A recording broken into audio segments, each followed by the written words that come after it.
안녕하세요, 제임스입니다. 지난 시간에 재정보조 편지를 어떻게 읽는지에 대해서 말씀을 드렸는데요. 오늘은 가장 가고 싶은 대학에 합격은 했는데 만약 그 대학의 재정보조 금액이 생각보다 적게 나왔을 경우 학교와 어떻게 흥정을 해서 수요 금액을 더 늘릴 수 있는지, 그리고 재심 요청을 위한 어필 레터를 쓰는 방법까지 함께 알아보는 시간을 갖도록 하겠습니다.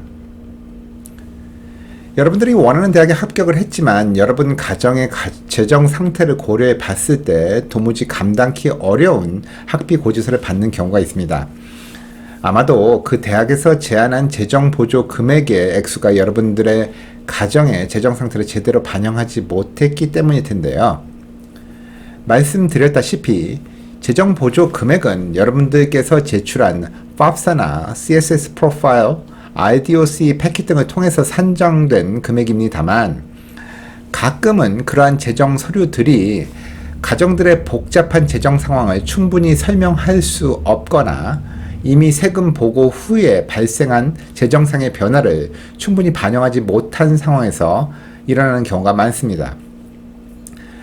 갑작스러운 실직이나 예상치 못한 수술 등으로 인한 병원비 지출 등 예상치 못한 현실적인 문제들은요, 누구에게나 일어날 수가 있지만 어느 누구도 쉽게 예상할 수 없는 문제가 되겠고요.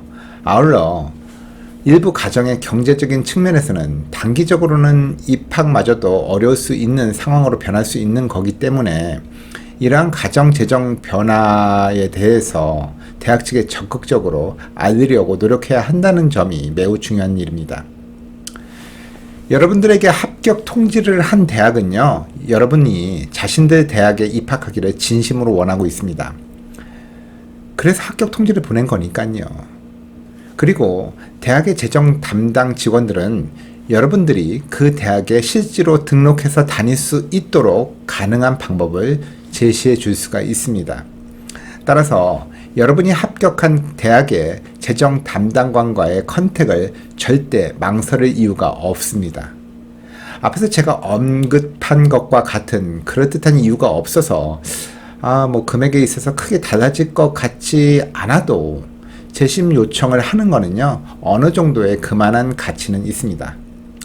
단 아주 드물긴 합니다만 재심을 해서 오히려 더 지불 능력이 있다고 판단돼서 재정 보조 금액이 줄어드는 경우도 있을 수가 있음을 아셔야 합니다.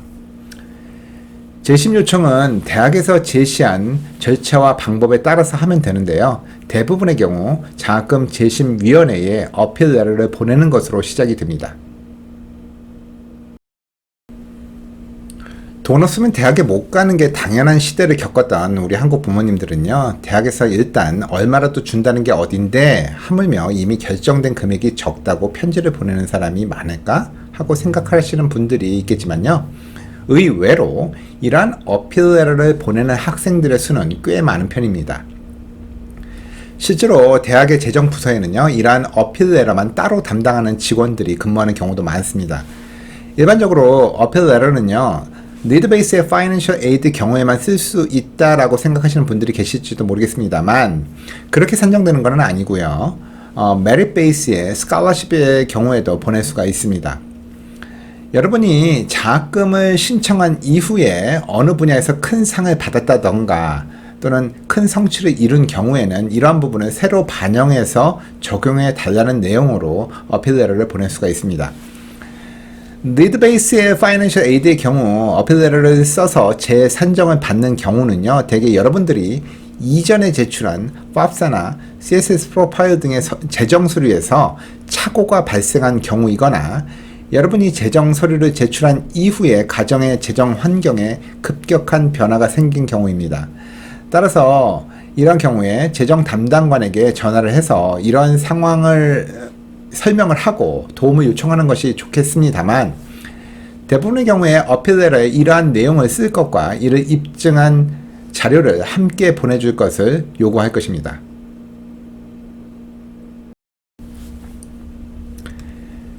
지난번 방송에서도 잠깐 말씀을 드렸지만요, 다른 대학에서는 얼마까지 준다던데요를 이용한 방법입니다. 얼핏 생각해서는 대학 측이 기분 나쁘게 생각할 것도 같지만 생각보다도 많은 대학들이 뭐 이런 요구에 있어서 그래? 그럼 우린 얼마까지 줄게로 대응하는 경우가 많습니다.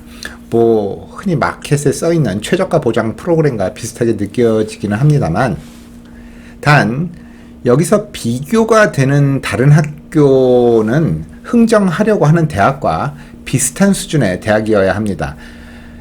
100위권 대학에서 받은 재정 보조나 장학금의 내용으로 아이비 대학들과 흥정하려 들어서는 안 된다는 말이죠.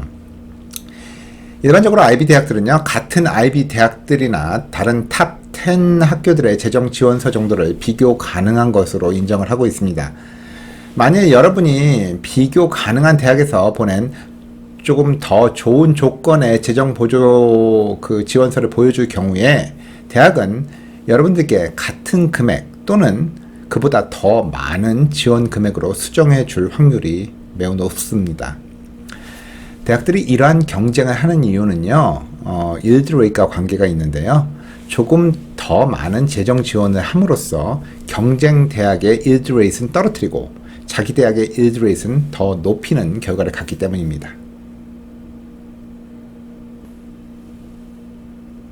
자, 그럼 실제로 어필 레터를 어떻게 쓰는지 좀 더 자세히 알아보는 시간을 갖도록 하겠습니다.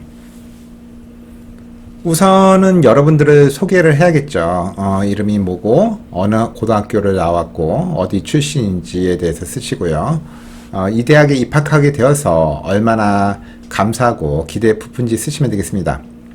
그 다음으로는 왜 이 어필 레터를 보내는지 그 이유를 설명하시기 바랍니다. 니드 베이스의 경우에는 제출한 재정 서류에 착오가 있었다라든가 이후 가정의 경제적 상황이 급격히 변화되었다라든가 그러한 이유 등 이전보다 재정 보조 금액이 더 필요해진 이유를 설명하시고요.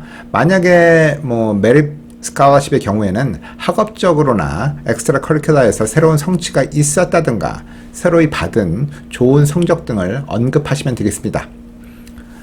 앞서서 말씀드린 대로 다른 대학으로부터 훨씬 좋은 재정 보조금을 제안받았다면요. 이것에 대한 언급과 더불어서 재정 보조금 제안서를 카피해서 같이 보내는 것 또한 좋은 방법이 되겠습니다. 그리고 마지막으로 자신이 보낸 어필 레터를 읽어준 재정 담당관에게 감사를 표시를 하시고요. 자신이 이 대학에 얼마나 입학하고 싶은지에 대해서 다시 한번 언급하시면 되겠습니다. 이미 결정된 재정 지원을 번복하고 더 많은 재정 지원을 받기 위해서 가장 중요한 거는요. 재정 지원 담당관과의 소통입니다. 재정 담당관들과 연락을 취해보라고 하면요. 흔히들 싸우고 오시는 경우가 종종 있는데요.